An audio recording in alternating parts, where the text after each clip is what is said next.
Hello friends, आज हम the three way of survive the apocalypse के चैप्टर फर्स्ट को बताने वाले हैं। एक्सप्लेन करेंगे।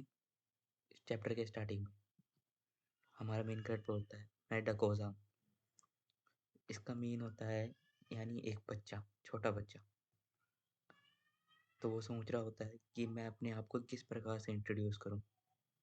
मैं कई बार लोगों को इंट्रोड्यूस करने की कोशिश करता हूं अपने आप को, लेकिन 10 में से 9 लोग ऐसे होते हैं जो मुझे पसंद नहीं करते।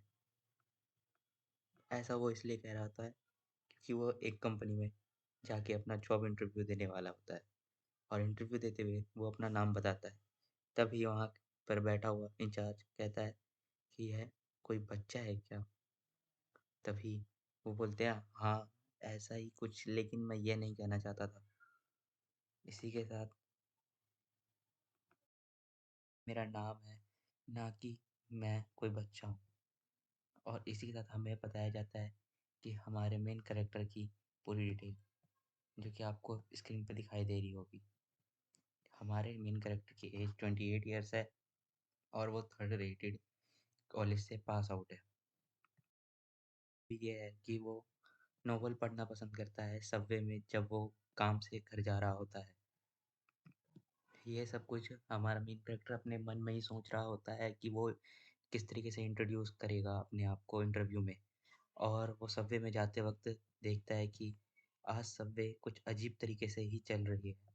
और सबवे देखता है कि एक लड़की अचानक से उसके सामने आ गई और उससे कहती है कि तुम फिर से फ़ोन में खो गए और हमेशा नोवेल पढ़ते रहते हो। वो लड़की भी बहुत सुंदर होती है और वो भी उसी के ऑफिस में काम करती है, जिस ऑफिस से सैंगयूंग नाम होता है उस लड़की का, और वो एचआर होती है। तभी हमारा मेन कैरेक्टर उसे हेलो बोलता है और सांगयूंग कहती है कि तुम छुपकर घर जाने की कोशिश कर रहे थे। तभी मेन कैरेक्टर हमारा बोलता है डोजक, जो कि घबराते हुए बोल देता है कि हाँ, तुम भी शायद से यही कर रही थी।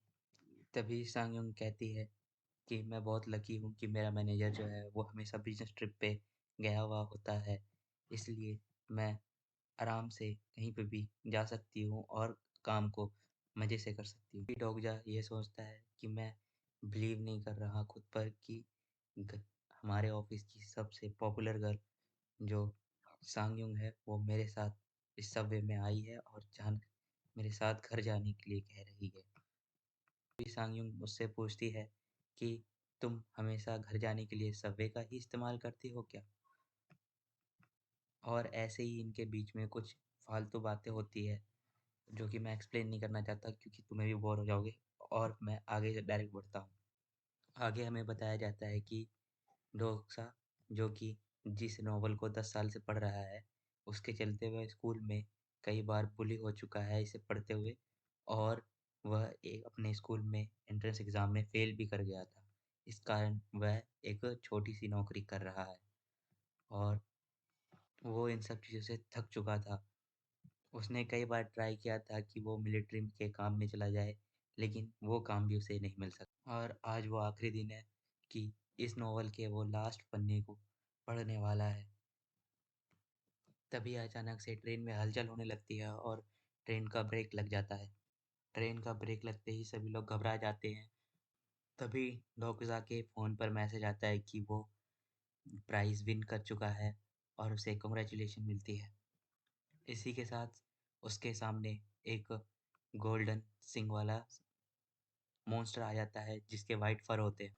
उस मॉन्स्टर को देखकर डोकोजा बहुत ही घबरा जाता है और सोच में पड़ जाता है कि यह मॉन्स्टर तो नॉवल में था और इसे मैं आज सामने कैसे देख सक रहा हूँ? क्या ये सच है? उस मॉन्स्टर को देखकर सभी लोग ट्रेन में जो होते हैं वो भी घबराने लग जाते हैं और चिल्लाने लग जाते हैं। उस मॉन्स्टर की इविल स्माइल को देखकर सभी लोग बहुत ही ज़्यादा डर जाते हैं, जो कि एक पोर्टल से धीरे-धीरे ट्रेन के अंदर आ रहा होता है। डोगज़ा ये सब देख के बहुत ही सोच में खोया हुआ होता है और परेशान हो गया होता है। इसी के साथ वह सांगयुंग को कहता है कि तुम यहीं पे खड़ी रहो, हिलना भी मत, बिल्कुल भी। सांगयुंग डोगज़ा से पूछती है, ये क्या हो रहा है? ये मॉन्स्टर कौन है? सांगयुंग इसका कोई जवाब नहीं देता और वो कहता है, "सिर्फ़ चुपचाप से खड़ी रहो।" जब वो मॉन्स्टर पूरे तरीके से पोर्टल से बाहर आ जाता है, तो लोग उसे देखकर सोचते हैं कि ये कोई मूवी की शूटिंग हो रही है या कोई सीरियल शूटिंग हो रही है, क्योंकि वो मॉन्स्टर बहुत ही छोटा और क्यूट होता है। पर डोक्सा उसे देखकर बहुत ही घबराया हुआ होता है। इसी के साथ चैप्टर 2 स्टार्ट होता है। चैप्टर 2 में आगे लोग इसे देखकर उसका मज़ाक उड़ाने लगते हैं और कुछ परेशान होकर उस पे हाथ उठाने की कोशिश भी करने के लिए आगे बढ़ रहे होते हैं, ताकि वो इसे यहाँ से हटाकर अपने काम के लिए जा सके, क्योंकि वो लोग अपने काम के लिए लेट हो रहे होते हैं और वो बहुत ही गुस्सा हो गए होते हैं उससे। उन लोगों से परेशान होकर वो मॉन्स्टर उनके ऊपर हमला कर देता है और ऐसे ही कई लोगों को मार देता है जो उसके खिलाफ आगे बढ़ रहे थे। वो मॉन्स्टर अपनी एक इविल स्माइल देता है, जिसे देखकर बाकी सभी लोग और डर जाते हैं और अपनी जगह पर ही खड़े हो जाते हैं। इसी के साथ मॉन्स्टर कहता है, कुछ भी फ्री नहीं है इस लाइफ में, अगर वो सही ना हो तो। तभी एक अमीर आदमी आगे बढ़कर बोलता है, क्या तुम्हें पैसे चाहिए? अगर तुम्हें पैसे चाहिए तो बोलो कितने चाहिए, मैं तुम्हें ढेर सारे पैसे दे सकता हूँ। पर मॉन्स्टर कहता है कि पैसे ये कुछ नहीं है एक लाइफ के लिए, और उन पैसों को वो जला देता है। तभी वो अमीर आदमी डर कर पीछे हो जाता है और चुपचाप से अपनी जगह पे बैठ जाता है।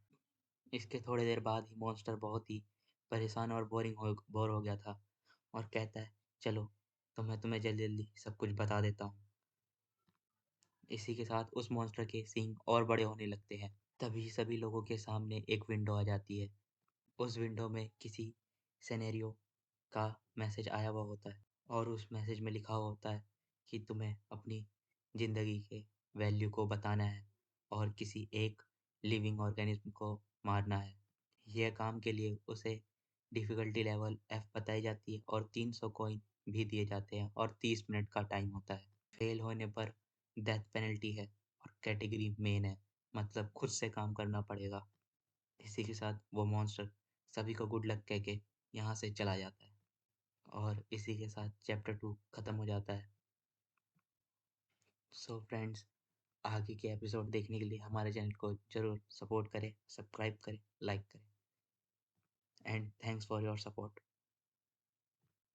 अब से सभी एपिसोड रेगुलर आएंगे और हर दिन में 2 एपिसोड आएंगे।